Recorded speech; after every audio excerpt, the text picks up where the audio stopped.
Welcome back to the channel, everyone. Manny B Investing, MBI, and I wanted to do a cover the tweet video here. So MONAD Alexander, who is the operator of the MONAD pool, Cardano, I believe it's an SPO, and also creator of the unsigned algo NFT project, I believe. Quite popular. Yeah, quite popular. But this tweet I thought was interesting since we're on the topic of Milkomeda. Milkomeda is everything right now. So who are validating transactions on Milkomeda? Because I know that Conrad is one SPO doing validations. And then Conrad, of course, in his infinite knowledge, hey, there are 11 validators from the Cardano community, including Blade, Spire, CRFA, Bloom, that were selected by a committee. Please let me know your questions. Let's see if he had any questions. What are the incentives for pool operators and delegators? And then Milkomeda actually steps in. Fees are being collected by transactions, wraps, and unwraps. And these are going to a pot or a treasury that's going to be split among validators.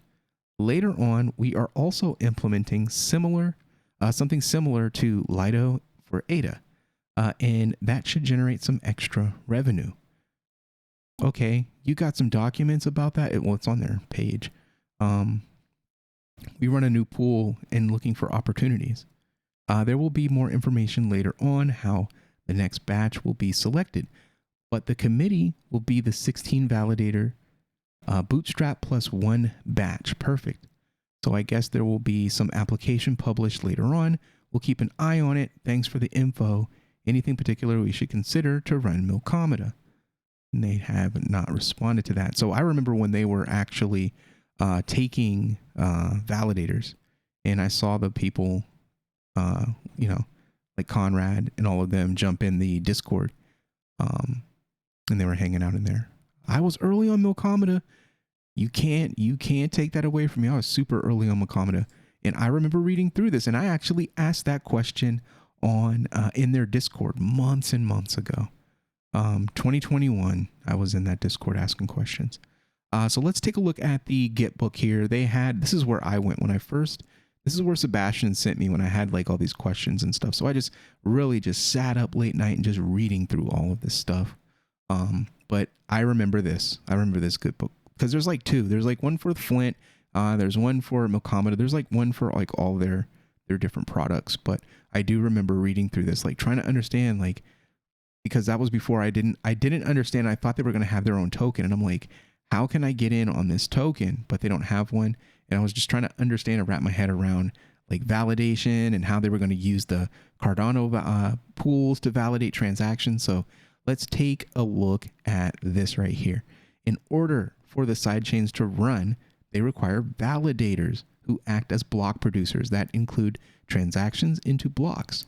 The validators who are allowed to do so are stored in a validator list that exists on chain on the Cardano mainnet. So these are stake pools. So those stake pools, they validate and mint blocks on Cardano. They also validate transactions on the sidechain if they're selected and on this list. The initial validators will be handpicked subsets of existing stake pool operators in the Cardano ecosystem who are well known and trusted. Hence that list being all like really early popular pools. Having successfully run stake pools for a long period of time, they are incentivized to maintain their good reputation and track records. This makes them the best candidates to kickstart the protocol. Once the Milkomeda protocol moves into adding Plutus support, validators will be required to supply upfront collateral.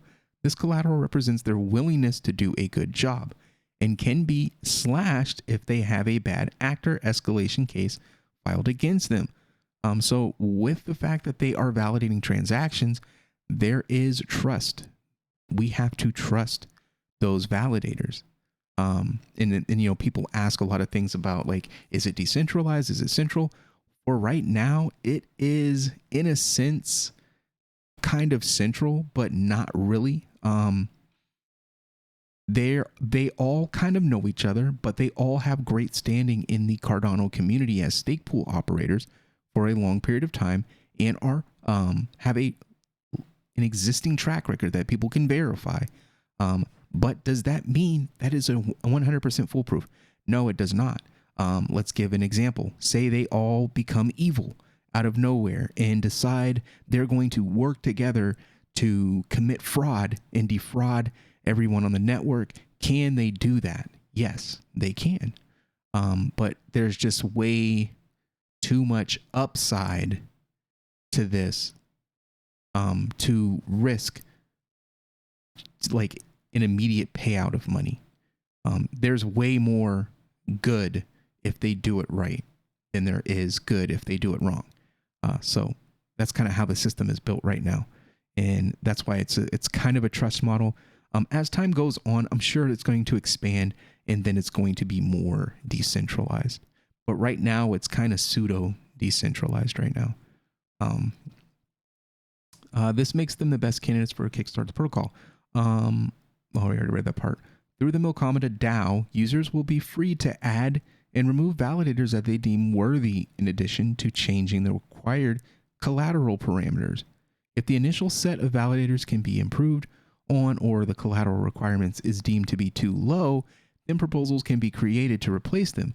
Over time, it is expected for more validators to be added to further decentralize the system and make it less vulnerable to collusion. That is exactly what we just said. They could come together and collude against everyone right now. In the future, as they expand that list, as the requirements and in the collateral parameters change, it can be adjusted to make it more and more decentralized. So that should answer those questions that people had.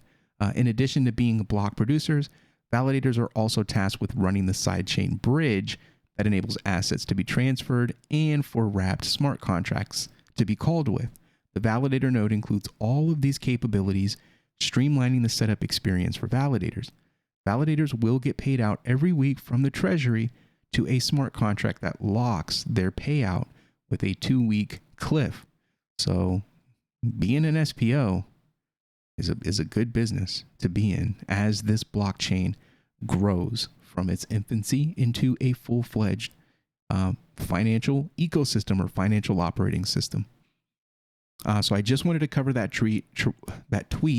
People had questions, and I know in the Milky Swap channel there was a question asked about how many validators there were, and that, you know, that what was that, the Xfinity network, or AXS I think it was, they were hacked, and people believe that they were hacked because they only had 9 validators, and low number of validators equals bad. It's not as simple as that. That just the pure number wasn't the reason why that network was hacked. It doesn't really have anything to do with Cardano. It's completely different, different system, different language altogether, different security structure. So you don't really have to worry about that type of thing with Cardano. Are there risks in this? Yes, it's all risky. But do you have to worry about randomly getting drained of, you know, $500 million? No. That people are alluding to, that's more of, seems to be like really extreme negligence or an inside job. Those types of things are very bad, and they do scare people, and I completely understand why people have those questions. But I thought this was a really good tweet, and I kind of wanted to talk about the Milkomeda validators at a surface level, not diving too deep, but giving you a place to go. dcspark.gitbook.io is where you can check out their Gitbook and read through this stuff if you want to go ahead and take a look. I'll leave the link in the description so you can jump over there if you want to. Okay, so thank you again for checking out the channel. Hit that like, hit that share, subscribe, and I'll see you on the next one. Peace.